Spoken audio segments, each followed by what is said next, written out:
বগুড়ার শেরপুর উপজেলায় হাজার বছর ধরে সভ্যতার ইতিহাস ধারণ করে দাঁড়িয়ে আছে আধ্যাত্মিক এক হিজল গাছ। গাঢ় সবুজে ঘেরা চারিদিক, যেদিকেই তাকায় শস্য ভরা ফসলের ক্ষেত। তার মাঝে মাথা উঁচিয়ে দাঁড়িয়ে আছে একটি গাছ। বিশাল তার শরীর, বয়সেও নেহাত কম নয়। মানুষের মতো গাছও প্রবীণ হয়। তার গায়ে বার্ধক্য ঘর বেঁধে আসে মৃত্যুও।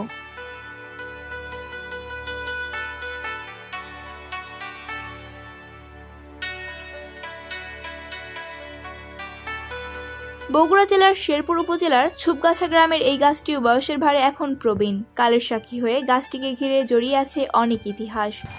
বাবা, এই গাছ হলো কি, এই গাছের কোনো জিনিস নিয়ে গেছিল এক জাইলিয়া, ওই ঝাঁঝরে সেই জাইলিয়া ওই করে অসুখ হয়েছে। সেই জিনিস আসিয়া হেনে শুনে যায়, সেই জিনিস সম্পূর্ণ খড়িয়ে এনে রিটার্ন দিয়ে গেছে এই জায়গা। বাবা আল্লাহ তার ভালো। আমার লাঠিটা কি দশা হইলো, আমার লাঠি এখনো পর্যন্ত বেহুশ পাগলা। ভালো লাঠি, যে লাঠি আমার কাজ করছে মাঠে, সোনাদারি লাঠি। ৮৫ বছর বয়স আমার হইতেছে, আমি এই গাছ দেখতেছি। আশ্চর্যের বিষয়, এই গাছটিকে ঘিরে হয় না কোনো পুজো, মানত, কোনো ধরনের আশার।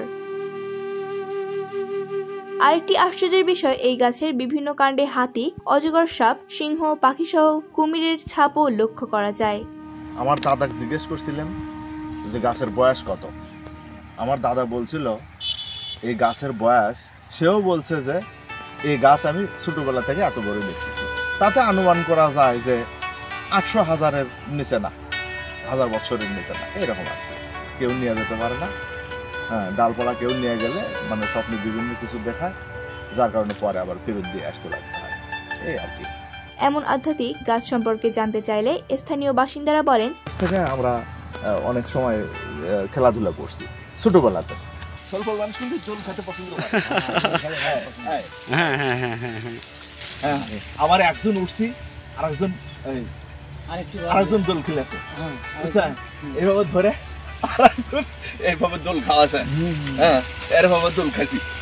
হ্যাঁ, তারপরেও শুনছি যে আমার বয়সে অনেক বড়, তাদের বলে দুপুরে নাকি চুলের মুঠা ধরে, মেয়ে মানুষ চুলের মুঠা ধরে গাছের উপরে লটকায় রাখছিল দুইজন।